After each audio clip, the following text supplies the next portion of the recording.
Welcome to How Not To, the best climbing store in the world. We are looking for a chief operating officer, and this video will explain who we are and who we are looking for, so you know if this is the right job for you. We do have a monopoly on helpfulness, and we do have an unfair advantage having a large audience on YouTube, Instagram, and social media because I have been making videos about breaking gear fear for the last 8 years. Our focused goal for this channel and the store is to answer every question about life-supporting gear. And after having started the store, I sure find it a lot easier being able to touch all of the gear. But answering questions do not pay the bills. And so instead of trying all the traditional ways of paying for your YouTube channel, I decided to sell the gear that I talked about. And we became an overnight success after years of hard work. And in our first year, we did $2.6 million in sales. We are projecting about $10 million a year in sales this year. And I do believe it is within our reach to do $100 million in sales in the next 5 years. I've got about 3 ideas per day to accomplish that. Answering every question is expensive. We're going to need a bunch of money to do that.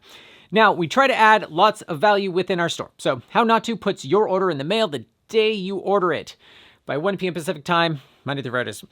Or it's free. Your whole order is free if we don't stick it in the mail the day you order it. I personally don't know any other store that does that. We have $1 million cost to us on the shelf of the basic popular stuff that you would expect, but also really, really niche stuff, which is kind of a pain in the ass to get.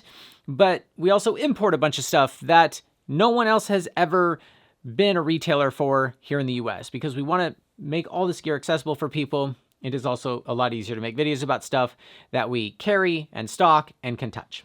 And in doing so, we are trying to create a solution for every problem that's out there as well. Because the more we scratch the itch, the more we realize there are gaps here and there. And so we are trying to fill those as well. And this is where you might come in. The chief operating officer is going to be the backbone of the company, and you're going to be operating this machine as I'm fueling it with content, and our team is going to grow, and we need somebody who can help make that happen. You will refine our warehouse operations. You'll make them seamless and very efficient because we love that. You identify problems, eliminate bottlenecks, come up with solutions, write it all down, and we love SOPs, and we call it a playbook so it doesn't sound so boring. But man, if you solve a problem and you don't write it down, did it help anybody? No. And so you should see our SOP. Our fulfillment and our customer service is the way our audience, customers, are interacting with How Not To. And it's very important that they are trained to do great customer service. I believe they want to. I believe anybody we hire typically wants to do good for the people that come knocking on our door. And it would be your job to help lead them to do that. You would be responsible for managing inventory and supply chain. Sometimes I'm bringing in some new brands, but once I put them into the ecosystem, you'd be managing everything under this. We currently have 80 brands on the shelf. Now, it's very important to me that I'm not just bringing on somebody to operate the thing as it is today. We are growing and scaling, and our cadence is incredibly fast that if you even take a week off, you practically have to be re-onboarded because so much changes around here. I am looking for somebody to help scale that growth and not just operate what I'm growing. Now, no one's going to get rich selling climbing gear, they say. Several competitors have gone bankrupt in the year that we grew. But they are also right. There's only so much money in the climbing world. However, our audience is kind of all over. We have rope access and rescue people, and we can do more in those departments. Oh my God, the arborist people, they're knocking the door down to buy from us, and we're just not ready yet. We don't have the space, the money for the inventory, or the team built up large enough to handle more volume. And so I really want to grow into these other avenues of life-supporting gear that is not just on the sports side. We've also established an in-house brand that we are going to use to fill all the gaps that no one is filling. And so we hired a team in Taiwan, and we will be importing more and more stuff under our house brand name. Now, that is a lot of stuff to be in charge of, but you don't have to be in charge of making the content.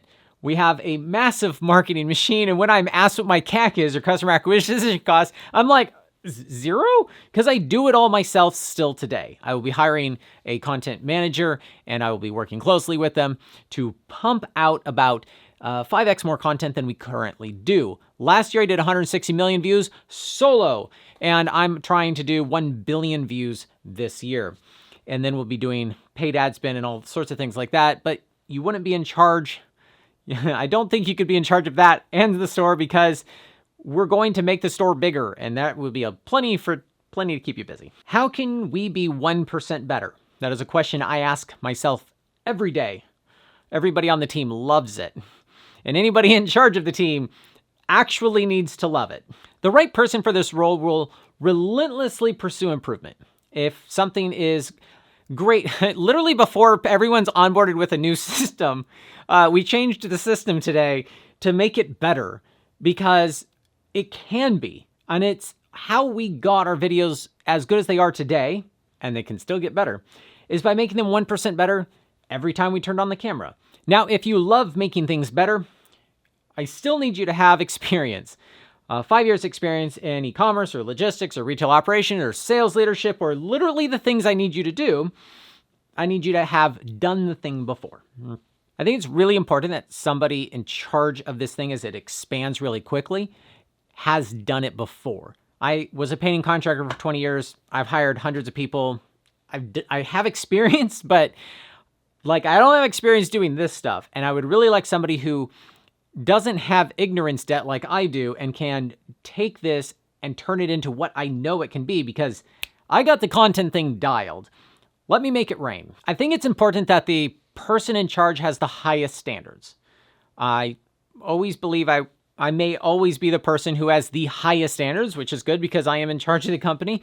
But if you are in charge of the entire store, then I need the person to have really high standards and be bothered a lot by things that are mediocre. I don't need you to be a climber. I think it would help you do the job, but I don't think you need to be a climber. So that is not a requirement. It's just nice if you are. Why should you work here? If you want to have more meaning in your work, I think this gives me that. And able to change the climbing industry is pretty meaningful. It has a lot of gaps and holes that need to be filled in order to make it better for everyone.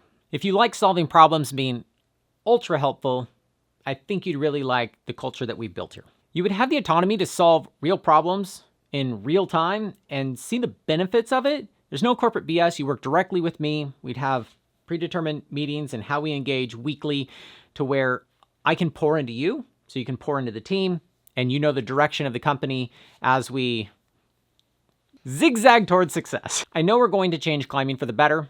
I think we might change even more than that. And I think that's exciting to be a part of. The salary range is like most jobs, 0 to $1 million. You need to make more for the company than you cost. We're aiming for $100,000 to $200,000, depending on skill and experience. If you can get us to $100 million a year faster, you're worth more. I think the juicy part of the salary or compensation is the 10% profit sharing program we do. We're in off season right now. We're like hitting what I feel is like break even, but we were able to give out a $5,000 bonus and a $6,000 bonus in our slow season, and we're about to triple. So we do profit sharing monthly, or money goes into the profit sharing pot, and then there's many ways you can put your hand in the cookie jar and pull that out if you're adding value, which if you're in that position, you're definitely adding value. You have an unfair advantage of adding value because that's your job. I am not inherently motivated by money. I just need money to accomplish the dream I have for this answering every question thing I'm on. And so I'm not afraid of sharing that with people who are helping grow the company and achieve that. So you're going to be rewarded as the company grows if you are helping grow it. If you are in charge of the team, it is a Monday through Friday job, even though the store team themselves are typically working 4 days a week and they have a different schedule. But you are the great equalizer throughout the week. But you have to have your phone on Saturday in case they need anything.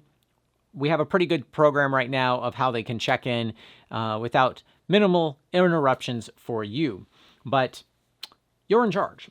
Our current benefits for this job are health insurance, sick pay, and vacation pay. In case you got this far into this video and you don't know where we're located, Issaquah, Washington, near Seattle. And relocation is an option for this job if you are interested and you very much qualify. Now, when you apply, I would like a cover letter if you are submitting the application, or if you're inside of our Google form, this is the Tell Us About Yourself section.